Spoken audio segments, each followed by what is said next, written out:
And with that, I'm going to introduce our guest expert, Sarah Bannon. So Sarah is the senior genetic counselor at the University of Texas MD Anderson. She works for the Department of Clinical Cancer Genetics. She specializes in hereditary predisposition GI cancers and heme malignancies. So we're excited that she agreed to be our guest expert this month. She has completed projects and related to patient knowledge and attitudes regarding genetic testing, PGD, and impact of genetic counseling. And her special interests lie in genetic counseling issues surrounding attitudes toward genetic testing, especially in populations such as leukemia patients. We were supposed to have her last year, I believe it was also in September, but just our schedules didn't work out. She couldn't make it, and we are very honored and grateful that you're here with us, Sarah. So I'm just gonna let you take it from here. I'll navigate the slides for you. Great. Thank you. Can everybody hear me okay? Yeah. Okay, awesome. Well, I'm very honored to be here and so happy. I have never given as short of a talk on heme malignancies before, so speed me along or wrap me up, but I hopefully can hit the highlights and sort of introduce everybody who is on the call to just the main points about hereditary hematologic malignancies and hopefully whet your appetite to learn more. So we can start off with the next slide. Just quickly, my disclosure. So I'm a member of the PDQ Cancer Genetics Editorial Board through NCI and an employee of MD Anderson Cancer Center in Houston. All right, next slide. So I love starting off talks like this with a timeline because I think everybody feels like hereditary hematologic malignancies came out of nowhere. Like all of a sudden it's a thing and it wasn't a thing, and that's because it's so new. So this timeline shows kind of starting on the left-hand side in the early 1900s, about 1940s was the first report, or at least the first report in PubMed of familial hematologic malignancies, a case of CLL or chronic lymphocytic leukemia in two relatives. And then you see it really is in the 1950s when the first successful bone marrow transplant was used for leukemia. 1970s, pediatric acute lymphoblastic leukemia, or ALL, was added to the spectrum of heme malignancies for Li-Fraumeni syndrome. And then it wasn't until about 5 years after the BRCA1 and 2 genes were cloned in about 1999 that RUNX1, which was called AML1 back then, the very first described hereditary predisposition to AML was discovered. So it was kind of around this, I mean, it wasn't that long after BRCA1 and 2, it just predisposed to a much rarer condition. And so it took a while for other predispositions to be identified, but more importantly for them to come sort of to the clinical relevance in most of our minds. So 1999, RUNX1 was cloned and described. 2004, CEBP alpha was identified, but really the majority of the clinical MDS, AML, leukemia predisposition genes that I'm talking about today and that you can read about have been discovered since about 2013 or so, with even a brand new MDS, AML predisposition gene discovered in 2019, MBD4. So this stuff is brand new. Next slide. And to give you a little bit of detail, just a brief overview, the blood system, hematopoiesis, and the different genes that control the development of blood cells are really key for inherited predispositions. And so in the bone marrow, you have stem cells, which divide, once or twice a month and give rise to this beautiful and very tightly controlled process of maturation in the bone marrow, which eventually pushes healthy and functional blood cells into the bloodstream. And so you have lymphoid stem cells, which mature through lymphoblasts, and you can click, Brenda, because I think I have a lot of animations in this, sorry. Yeah.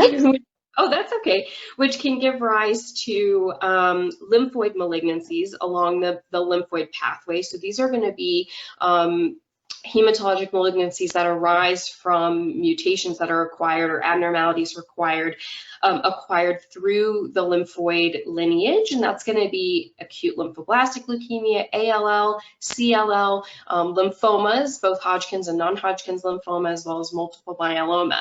And the most important takeaway is that the majority of lymphoid malignancies, which usually have the word lymph in their name, lymphoid, lymphoma, leukemia, are not typically hereditary. But myeloid malignancies, which arise from acquired mutations in the myeloid maturation pathway, that's going to be giving rise to a pretty large subset of white blood cells, platelets, hemoglobin, hematocrit, red blood cells, cause myeloid malignancies. That's acute myeloid leukemia, AML, your myelodysplastic syndromes, CML, and myeloproliferative neoplasms. And myeloid malignancies are really where the majority of inherited predispositions, as of yet, have been identified. Next slide. Also, we can't ever forget inherited bone marrow failure, or bone marrow failure itself, or aplastic anemia, which is a decreased cellularity of the bone marrow for age that becomes so low that it basically causes an inability of the bone marrow to produce the right amount of blood cells. So a quick and dirty, rough estimate of about how cellular a bone marrow should be by age is about 100 minus your age. So when you're about 40, your bone marrow is about 60% cellular, 40% fat. When you're 80, it's about 80% fat and 20% cellular.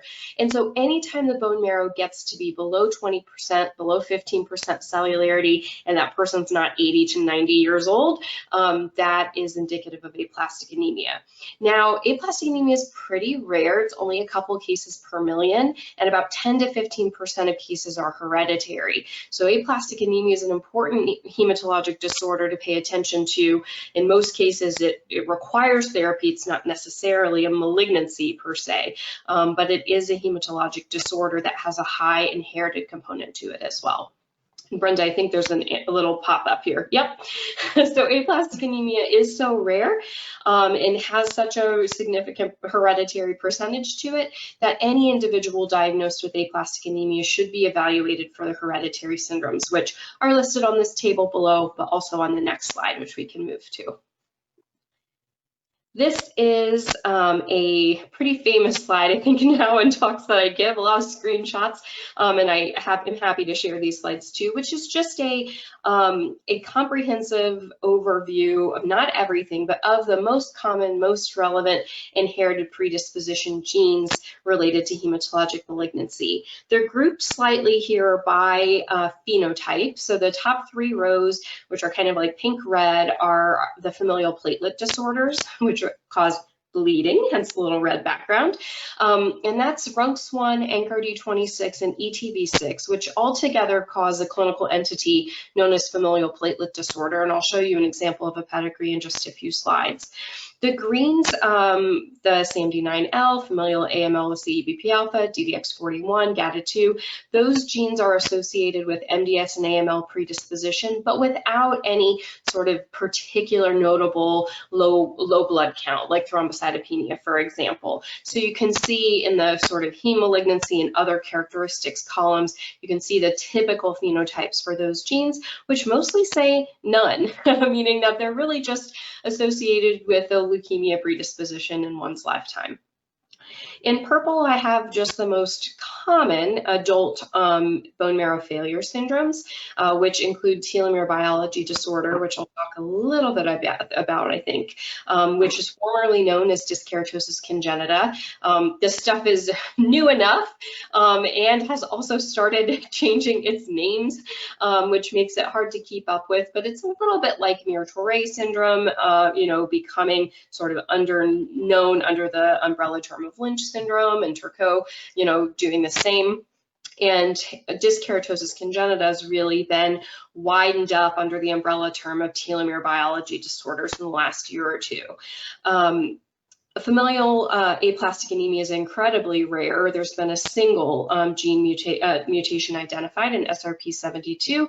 And then Fanconi anemia, believe it or not, is one of the most common adult MDS AML predisposition syndromes, especially in young adults, 20s and 30s, with myelodysplastic syndrome and low cellularity AMLs. So pretty unexpected to make a list for adult heme malignancies, but it's there. At the bottom in the gold and blue, I have inherited predispositions primarily to ALL and CLL, which you can see are rare and in most cases, well, one is autosomal recessive, and also you could put like constitutional mismatch repair deficiency down there as well. But those are going to be your lymphoid predispositions. All right, Brenda, move me along. Speed me up. Sorry. So, when I first started giving talks like this, I told people, you know, we have no idea how common these are, probably more common than we thought. But now we actually have studies coming out that are starting to give us an idea of exactly how often hematologic malignancies are inherited. Now, it's really difficult to do large population studies, for example, unselected patients with AML, because it's really hard to get germline DNA in patients with hematologic malignancies. So we haven't yet been able to do the classic, you know, test 1,000 patients with breast cancer for patients with AML, but we are starting to see that in patients that are referred for hereditary evaluation. So this is a biased sample, right? These people are suspected in some way to possibly have a genetic mutation. About 11 to 37% of the time, a germline predisposition is identified.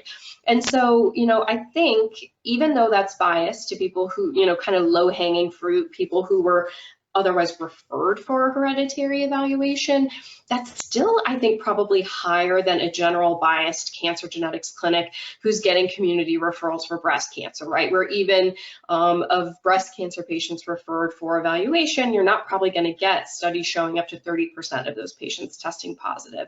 So I think that it's actually more than, I still think it's more than we think, but about 11 to 37% of patients referred for evaluation are found to have a genetic cause. Now, what has really sort of burst this onto the scene is that the World Health Organization, who is sort of the defining body of hematologic malignancies in terms of their pathology. In 2016, they updated their classification of myeloid neoplasms to include germline mutations. Now, this was like, if you remember my timeline, 2015 was when like the majority of these genes started like coming to kind of clinical awareness, and the World Health Organization's like, hello to you, here's all of it. So they really catapulted these hereditary syndromes into clinical practice for hematopathologists and for leukemia physicians by including these in the actual diagnosis of the patient. And so I think since then the genetics community has kind of felt like we're playing catch up. Because, you know, all of a sudden those started showing up in diagnoses, people started getting referred, and testing was recommended. And really the World Health Organization, their hematopathologies section is kind of responsible for that, which is interesting, kind of different way than usual for hereditary cancer. Next slide. So an evaluation for hereditary malignancies is indicated in particular scenarios, just like any hereditary cancer testing for other patients, and they're actually remarkably similar to those for solid tumor patients. So in an individual who has a myeloid malignancy, either MDS, acute myeloid leukemia, if they are diagnosed under the age of 40, genetic evaluations recommended. So that's the equivalent of your breast cancer under 45, you know, your colon cancer under 40, your kidney cancer under 46. That's our age cutoff for what's considered young. Myeloid malignancies like AML and MDS are diseases of the elderly. The average age of MDS is in the late 60s, early 70s. Average age of AML is in the early 60s. So to be diagnosed with either of those, which again, these are rare compared to most cancers that we deal with, like colon, breast, and prostate, which are pretty common in the general population. These are rare. So if you get a rare cancer under the age of 40, germline evaluation should be offered. The other thing is paying attention to that cellularity. So a leukemia is usually going to cause the bone marrow to be hypercellular. It's seeing something's wrong. I don't have the right blood count circulating. I'm going to try to make more. And so you'll see a lot of cellularity in an AML that's just happening by chance. But in some hereditary conditions, there's actually the opposite response, which is like the bone marrow kind of gives up a little bit. And those AMLs or MDSs are hypocellular. The bone marrow looks like it didn't even try to overcome whatever was happening. And that can be an indication for a hereditary cause, and a workup's evaluated. Brenda, you can click and it'll reveal more. Awesome. So for patients who have a leukemia, the family history, just like any patient with cancer, is important in helping us figure out whether genetic testing might be indicated. Low blood counts like thrombocytopenia, which is a low platelet count, leukopenia, which is a low white blood cell count, or anemia, which is low hemoglobin, can be indicative of an inherited predisposition. Now, almost every patient with an actual blood cancer will have low blood counts. So what we're really looking at is not do they have low blood counts now, but do they have a history of it before their diagnosis or a history of it in their family. There are other characteristics too, like pulmonary fibrosis, skin findings, and family history of cancer, which of course warrant evaluation just as if any patient who has a strong family history of cancer. Next click. And because these are so rare, because MDS and AML are such rare cancers, if there's a family history of a relative with MDS or AML, genetic evaluation is warranted. That's really different than mom and daughter with breast cancer. Mom and daughter with MDS, AML, that could be something that's hereditary. So any family history of the same or similar or kind of lineage specific type cancers is a good indication for evaluation, as are, like we would expect, early onset cancers, family history in multiple cancers, or a personal history of multiple primary cancers. All of those rules for solid tumor cancer genetics apply. And if you're interested in increasing your leukemia patients in your own practice, or you want to start identifying these patients, a great place to start off is the age cutoff. It's not going to flood your referral system because it's not common. But if you're in a place that sees a number of leukemia patients, starting with all AMLs and MDSs diagnosed under the age of 40 is a great place to start. Next slide. The other place that, or the other way we can identify patients with inherited predispositions to heme malignancies is through their somatic testing. So somatic testing or molecular testing of bone marrow or peripheral blood in patients with leukemias is standard of care. So it's not reserved for patients with later stage. There are no stages really of leukemia anyway, but it's an upfront diagnostic tool. And so every patient's going to have molecular data. Now, this is just a screenshot of what we do at MD Anderson, and certainly Foundation One, like I think they have Foundation One Heme, and several sort of external somatic testing companies won't include every gene, but you can see here, this is just a report from a patient with an actual DDX41 germline mutation, and you can see that DDX41 is circled. At the bottom, you can see that there are 2 DDX41 mutations. One of them ended up being germline, and so you can screen, and actually, Brenda, if you click, some more circles should show up. Yep. So all of these other genes that are circled in orange and green and yellow are implicated in the germline. So if you see one of those on molecular sequencing, it's kind of like if you see a BRCA mutation on a Foundation One report, right? It indicates some potential possibility of a germline mutation.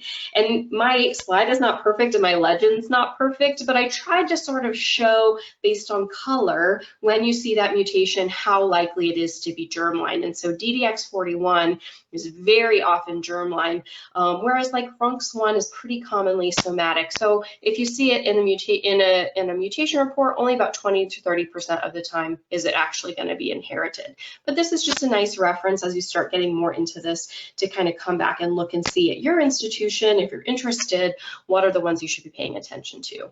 Next slide.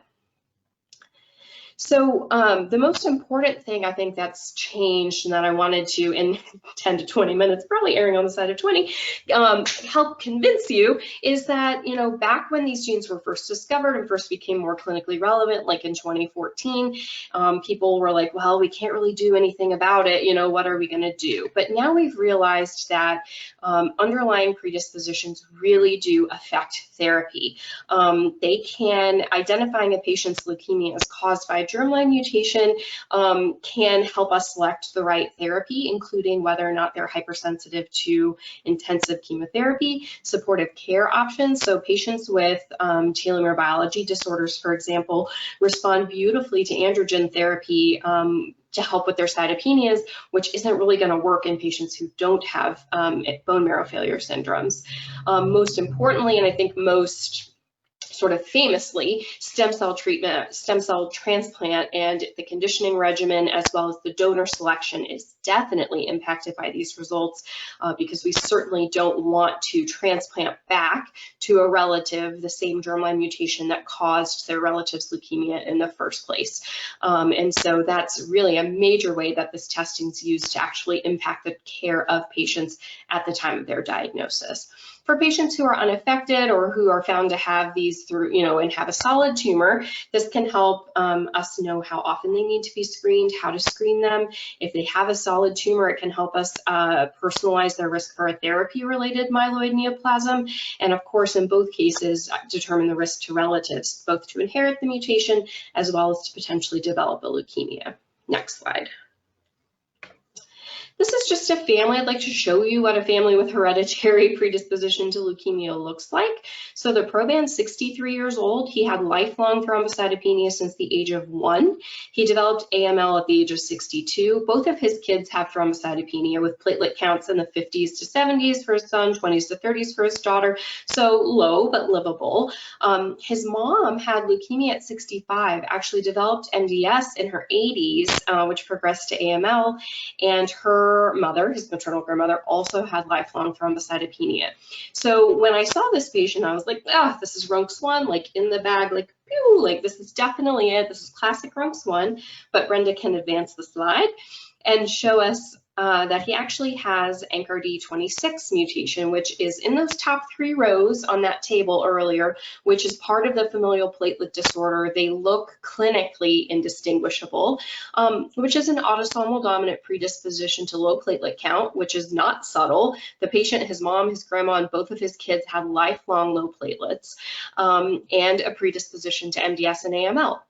And what we have found, and what's just kind of interesting and important to know, and kind of goes back to what Dr. Paul was mentioning in the beginning about laboratory selection and analysis and how to choose a lab. ICARE 26 pathogenic mutations are actually in the 5' untranslated region. And so these are promoter mutations that cause the disease. So when you're doing genetic testing for inherited heme malignancies, you want to make sure that the lab that's doing it is testing in some of the regions of the gene where the mutations occur, especially when it's promoter mutations like this. Sequencing of the ICARE 26 gene alone without promoter analysis is kind of useless. So it's just kind of an interesting case that looks like it's going to be RUNX1. Now, DDX41 is just the other slide I have here related to highlighting just 1 or 2 of these diseases, because it appears to be the most common inherited MDS and AML predisposition syndrome in adults. So about 1 to 2% of all MDS and AML is sort of expected to be due to DDX41, and that's because it is very commonly found on somatic mutation reports, and there are known founder mutations. So you can see in this diagram that the germline mutations, which are on the top side of the little lollipop diagram, cluster at P.M1I at the D140 frame shift and an Asian founder mutation, which is the A500C frame shift. And so those have never been seen as somatic mutations. They are germline founder mutations. So we know when we look in molecular testing, if we see it, that's hereditary. And so we've been able to find out that DDX41 causes about probably 2% of all MDS and AML, but at a later age. So it's usually these folks don't have young onset. They're going to be missed by age-based criteria. And it's kind of a low penetrant gene too. I kind of call it like the ATM of hereditary MDS and AML. It causes about a 20 to 30% lifetime risk. So often folks don't have a family history. So this one just really represents how we use that molecular testing to identify germline mutation patients. Next slide. So I get a lot of questions from genetic counselors, and a lot of them are about lymphoproliferative disorders. So I didn't want to miss that in this short talk.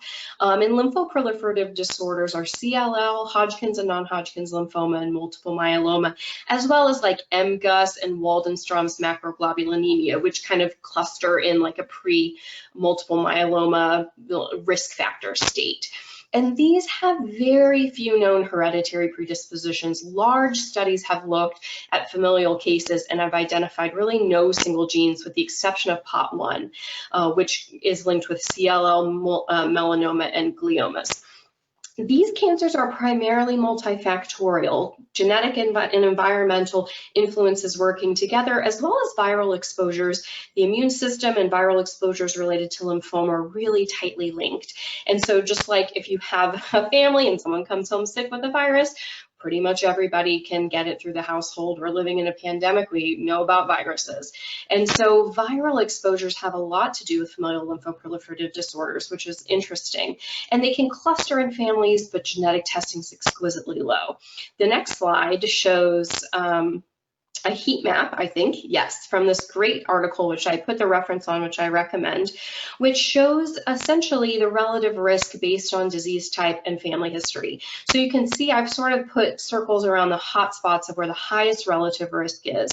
And it's primarily lymphoproliferative disorders of the same type. So if you have Hodgkin's lymphoma, your relatives are about 4-fold risk to develop Hodgkin's lymphoma. Or for myeloproliferative neoplasm, if you have polycythemia vera, for example, your relatives have about a 3-4-fold risk of polycythemia vera. A lot of this heat map here is blank, showing that there's not high familial risk for the majority of leukemias. And even in those hot spots where it's a 4-time-fold risk, for example, it's actually low. They're rare cancers. So 4-fold the risk of polycythemia vera is still about 1% lifetime risk. And so these can really be used to comfort and reassure families when there's a clustering of lymphoproliferative disorders. Next slide. We can skip to the next slide. So genetic testing has to be done on something that's not. In MDS, leukemia, and lymphoma, some lymphomas, the peripheral blood is the tumor tissue. And so those are going to have not just somatic mutations in the blood, but also chromosome and structural abnormalities that can complicate blood testing, either by false positives, false negatives. You can click. Which I talked about. The other, we won't even get into somatic reversion in this short talk, but the blood can manipulate its genetics in incredible ways. And so in patients with leukemias and some lymphomas, skin fibroblasts are the really only unequivocal source of germline DNA. They are the bane to many of us. They are difficult to obtain, but they are really the gold standard for germline testing. I answer a lot of questions about, can I use saliva, can I use buccal? And in most cases, the answer to that is no, because saliva is scarily a large percentage of blood-derived elements. Next slide. This is just a takeaway for you. This is, to the best of my ability, a sort of, sorry, that's our air conditioning getting fixed. This is for your reference. It's when to use skin versus when to use blood, buccal, or saliva based on leukemia type and remission state. So what you'll see is that there are some times you can use blood and saliva, but my motto is, when in doubt, punch it out, which is, if you don't know if you can use blood, or you're not sure if you have a chance of identifying a somatic mutation or missing something due to a cytogenetic abnormality, use a skin punch biopsy. Next slide. Skin biopsies are easy. Well, I don't do them. I say they're easy. They look easy the way the doctor I work with does them. They're quick. They can be outpatient. They are safe in patients with cytopenias, and they are overwhelmingly acceptable to patients. I have had, I think I've seen more than 600 families for hereditary leukemia. I've had 2 patients decline testing based on skin biopsy. So I'm either very convincing or it's relatively acceptable, and it is acceptable. Next slide. I have just here, I think the last question to address is surveillance for patients who have these conditions.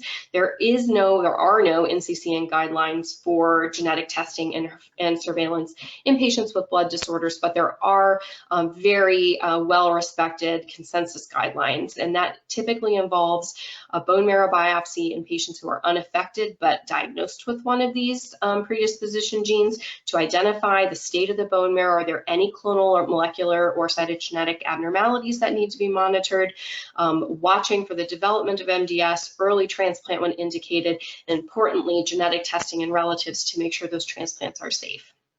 Next. Okay, I made it. I don't know if it was under 20 minutes, but I would love to take any questions and turn it back over to Brenda. Thank you so much, Sarah. This was wonderful. Great.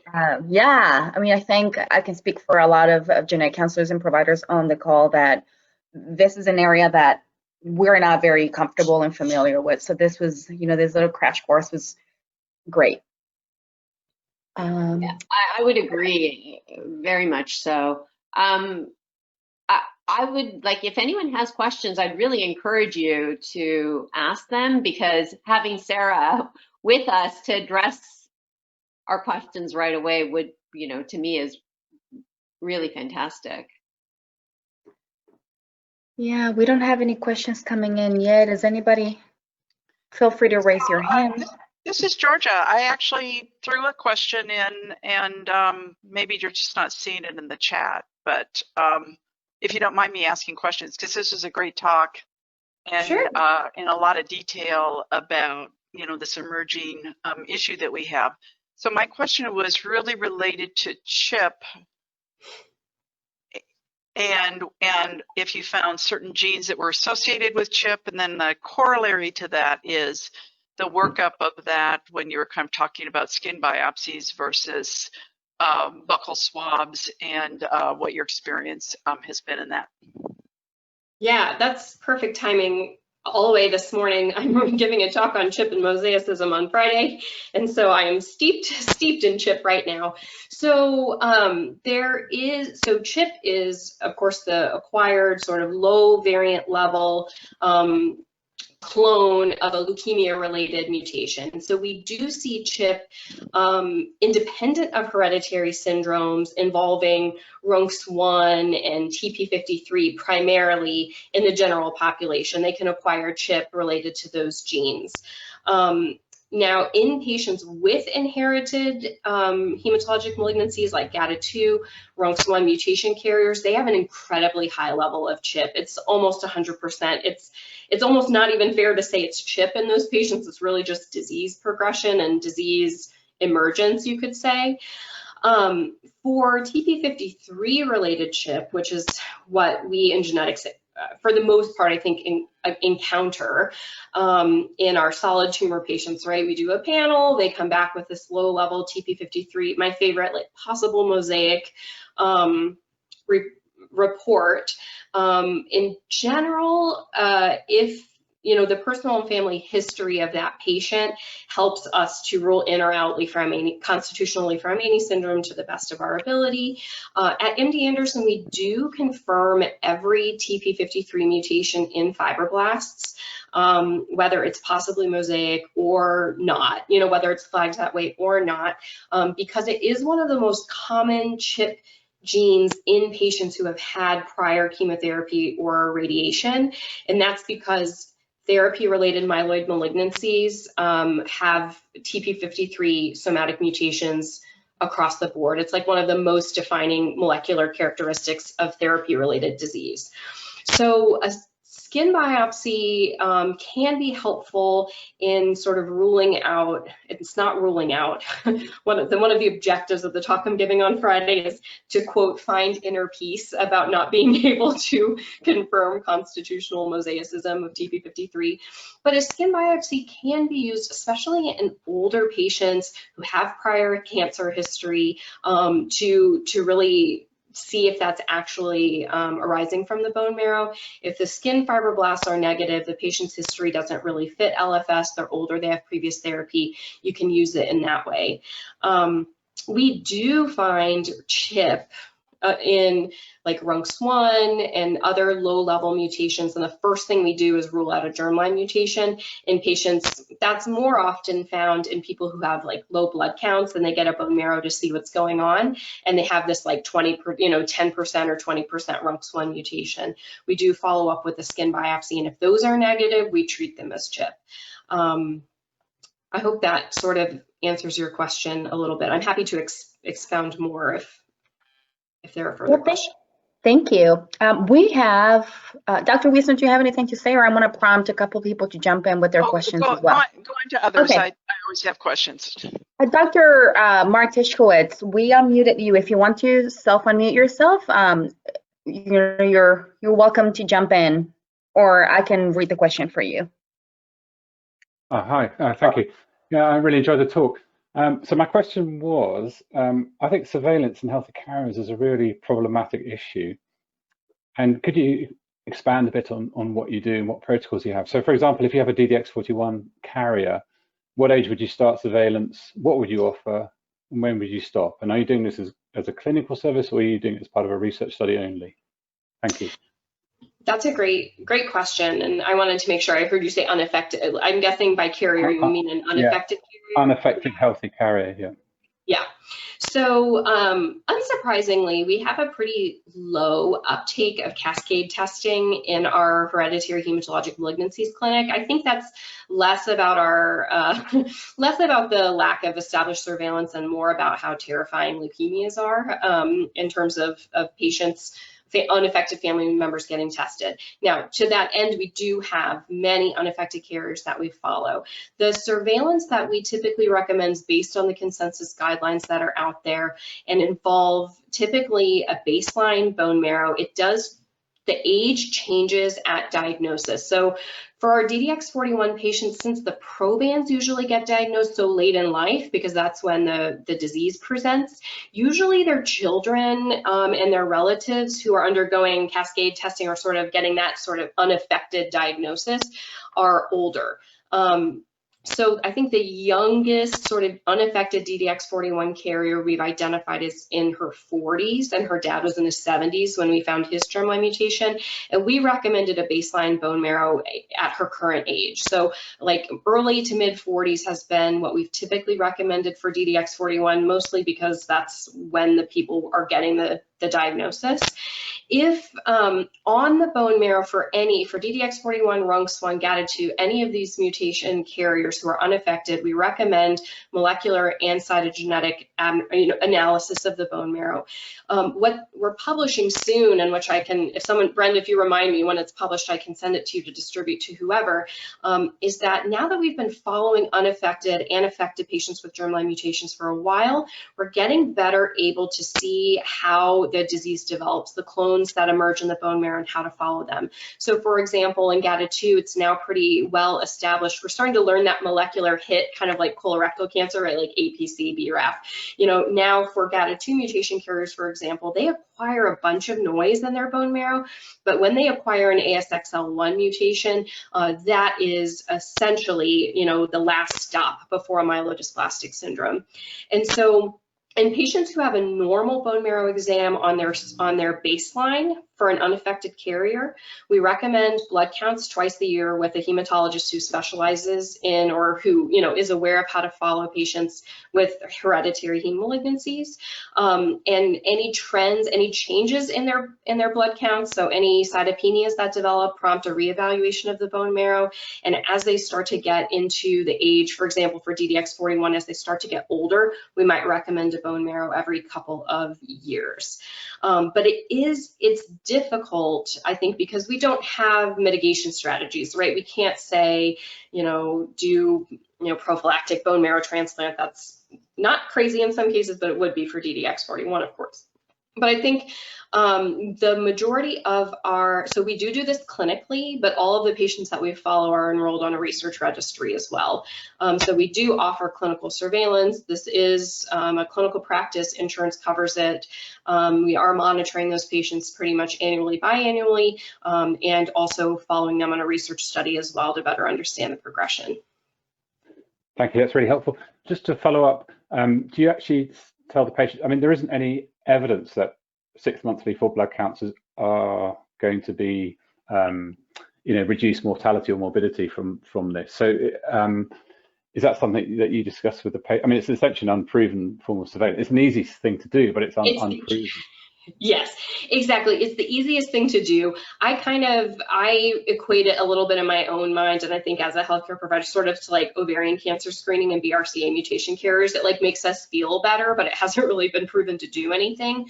I think the key, what we focus on is trying to identify trends, cytopenic trends as early as possible, which in general, I would say we recommend 6 month blood counts, but we're probably in practice getting them annually. And I think annual blood counts certainly is reasonable, right? Like any general, medical, internist, right, could do a CBC on his or her patient once a year, would be completely normal sort of form of regular primary care. So you're right. It makes us feel better, makes us feel like we're looking, but it's really the baseline bone marrow and the characteristics of it. Is there dysplasia? Are there clonal abnormalities that give us the best insight into the likelihood of that patient developing a hematologic malignancy? It's just not as well accepted to patients. It's harder than peripheral blood counts. For sure. Thank you very much. Thank you.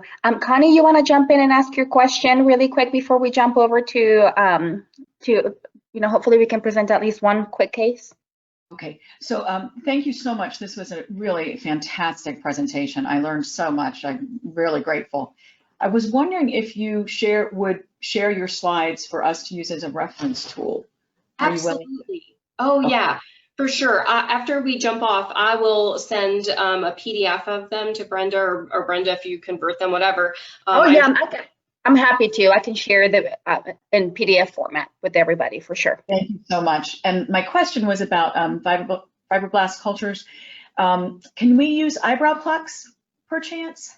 So my understanding is that on a research basis, eyebrow plucks are really good.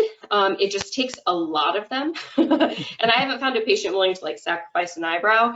On a research study, so I know like Jeff Weitzel down at City of Hope has done a lot of work in fingernail clippings and eyebrow bulbs as sources of germline DNA, and they are really good. They're just not, to my knowledge, accepted by any CLIA certified laboratories. So on a research study, you could absolutely, I think it does take a significant number of eyebrows to get enough DNA to run an analysis, but you can't do any clinical testing on them yet. Okay, thank you. I was familiar with the Lift Up study at City of Hope. We were using eyebrow plucks. So yeah, thank you so much. Sure.